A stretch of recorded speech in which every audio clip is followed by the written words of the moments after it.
Hey, y'all, come look at this. अब तो हिजाब बुर्का आम हो गया है। आपको नॉर्मल लड़की तो शाज और नादिर ही उधर नजर आती है। तो चलिए शुरू करते हैं। अस्सलाम वालेकुम मेरे प्यारे बहन भाइयों, आज हम बात करेंगे परवेज फुटबॉय की, जो कि एक न्यूक्लियर फिजिसिस्ट है। What? जी हाँ, फील्ड इनकी साइंस है, लेकिन ये बात हिजाब पे करना पसंद करते हैं। इस सज्जन को क्या तकलीफ है भाई? क्या तकलीफ है इनको? इन अंकल को ऐसा लगता है कि जो लड़कियां पर्दा करके अपना फेस कवर करती हैं, उनके दिमाग पे ऑटोमेटिकली पर्दा पड़ जाता है। तो जो कोरोना वायरस की SOPs फॉलो कर रहे हैं, वो गौर से सुन लें कि आप लोग मास्क लगाते हैं, इसलिए आप लोगों के दिमागों पे पर्दा पड़ा हुआ है और आप लोगों के पास दिमाग नहीं है कि आप सवाल कर सकें।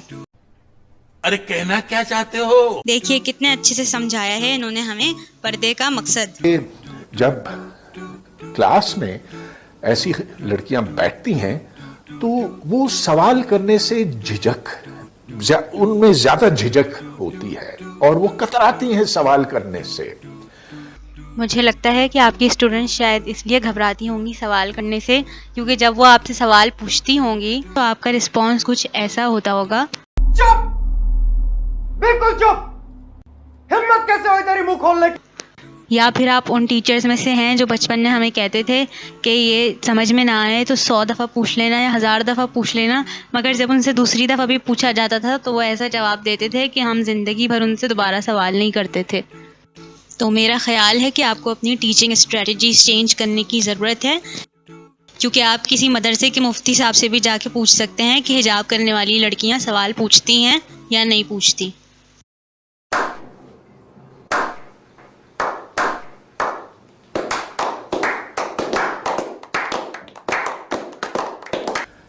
और मैं समझता हूं कि ये मेरा मुशाहिदा है, लेकिन औरों का भी मुशाहिदा है। नहीं हो सकता है, यकीनन ऐसा हो सकता है कि कोई औरत लड़की ये कहे कि मैं बुर्का करना चाहती हूँ, हिजाब करना चाहती हूँ, और अगर वो अपनी मर्जी से ये कहे, मैं कहता हूँ कि इसमें कोई किसी किस्म की रुकावट नहीं होनी चाहिए। ये उसका पैदाइशी हक बनता है कि वो अपने लिबास का खुद इंतखाब करे, खुद चुने। लेकिन फिर ये भी होना चाहिए ना कि जो ना करना चाहे, जो अपना चेहरा दिखाना चाहे, जो जीन्स पहनना चाहे, उसे भी ये हक होना चाहिए। तो सर, आपसे ये किसने कह दिया मुसलमान औरतें अपनी मर्जी से हिजाब करती हैं, बल्कि वो अपने बनाने वाले की मर्जी से पर्दा करती हैं। सूरतुल अहज़ाब की आयत नंबर 59 में हुक्म भी सिर्फ मोमिन औरतों को ही दिया जा रहा है, यानी कि जो औरतें ईमान रखती हैं। जाहिर है कि जो औरतें ईमान नहीं रखती हैं वो तो इस हुक्म को फॉलो करने की पाबंद भी नहीं हैं, क्योंकि ऐसा नहीं हो सकता कि हम अल्लाह ताला को मानें और उसने जो किताब हमें दी है आखिरी, उसके आधे हुक्म को हम मानें और आधे अहकामात को हम छोड़ दें।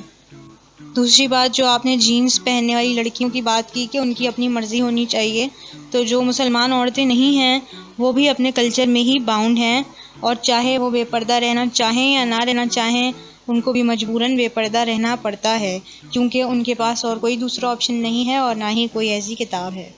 बात तो सही है। तो वहाँ जो यूनिवर्सिटियों का, कॉलेजों का माहौल है वो तो बहुत मुख्तलिफ है। उसमें आप जाकर एक खुलापन महसूस करते हैं, एक आज़ादी महसूस करते हैं। अब ज़रा थोड़ी देर रुक के इनकी बातों पे गौर करें कि आप लोगों में से किसी को भी ऐसा लग रहा है कि ये साइंस के प्रोफेसर हैं। नहीं मुझे तो ऐसा लग रहा है कि इनको मारवी सरमद, जो कि एक फेमिनिस्ट हैं, उनका असिस्टेंट होना चाहिए था, बजाय एक न्यूक्लियर फिजिसिस्ट होने के। ये तो जब इंसान गुफ्तगू करता है तो चेहरा देखना बहुत बहुत जरूरी होता। ओ भाई, मारो मुझे, मारो।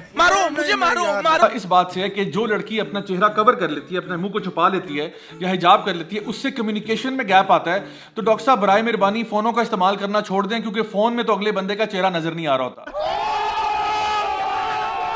कि आज से 40 साल पहले, 35 साल पहले, मैं आपको बता चुका हूं कि नॉर्मल बिहेवियर था लड़कियों का। वो गाती भी थी वो शेर भी बोल देती थी। वो उधर यूनिवर्सिटियों में कुछ हंसी खुशी का माहौल था। अब तो ऐसे, अब तो मुझे खौफ आता है यूनिवर्सिटियों में ये माहौल देखकर।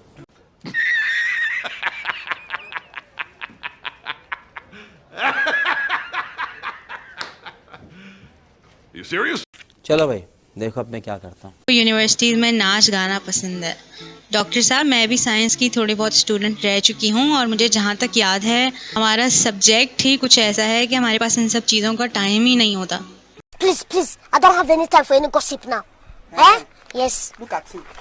स्पेशली कॉलेज में, और अगर मिल भी जाता था टाइम तो हम उस टाइम को अपने वाइजली यूज़ करते थे और प्रोडक्टिव एक्टिविटीज़ में अपना वक्त गुजारते थे या फिर किसी फिज़िकल एक्टिविटी में पार्टिसिपेट करते थे।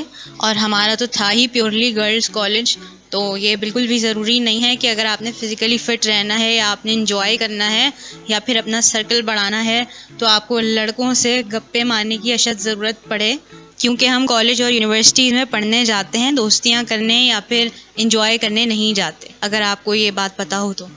बात तो सही है, मगर ये मैं बिल्कुल मानने के लिए तैयार हूं कि बहुत काबिल लड़कियां हो सकती हैं उस बुर्के के अंदर।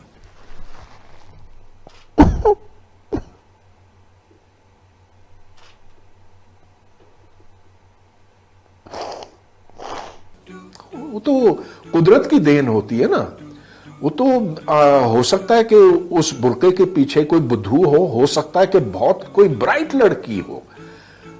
वो बात को तो मैं छेड़ ही नहीं रहा था। What? ना कभी छेड़ूंगा, क्योंकि वो तो नेचुरल इंट्रिंसिक जो चीज हमें पैदा होते हुए मिलती है। लेकिन वो स्टूडेंट जो आसपास देख सकती है, जो उस माहौल से मुस्तफीद हो सकती है, जो कम्युनिकेट कर सकती है, जिसके ज्यादा से ज्यादा लोगों के साथ कम्युनिकेशन के जराए हों, रास्ते हों, तो जाहिर है कि वो ज्यादा सीखेगी।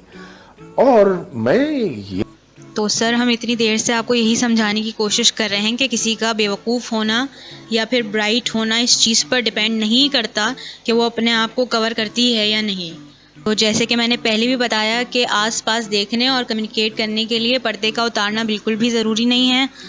और अगर किसी लड़की ने काम की बात ही करनी है अपने क्लास फेलो से तो वो पर्दे में रहते हुए भी कर सकती है।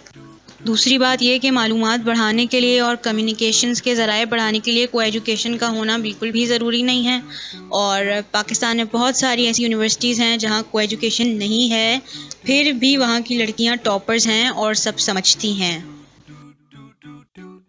और अगर आपको इतनी ही फ़िक्र है लड़कियों की कम्युनिकेशन स्किल्स की और उनको समझाने का इतना ही शौक़ है, तो बजाय मखलूत माहौल बनाने की फ़िक्र करने के आप लड़कियों के लिए ऐसे स्पोर्ट्स क्लब्स बना दें और ऐसी ऑर्गेनाइजेशंस बना दें जहां पर लड़कियां आकर एक्टिविटीज़ में हिस्सा ले सकें।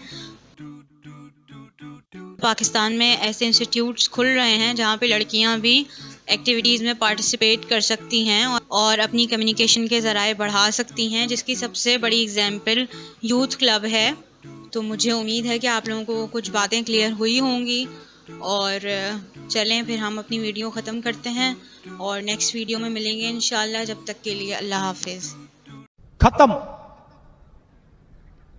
Bye bye, tata, goodbye, गया।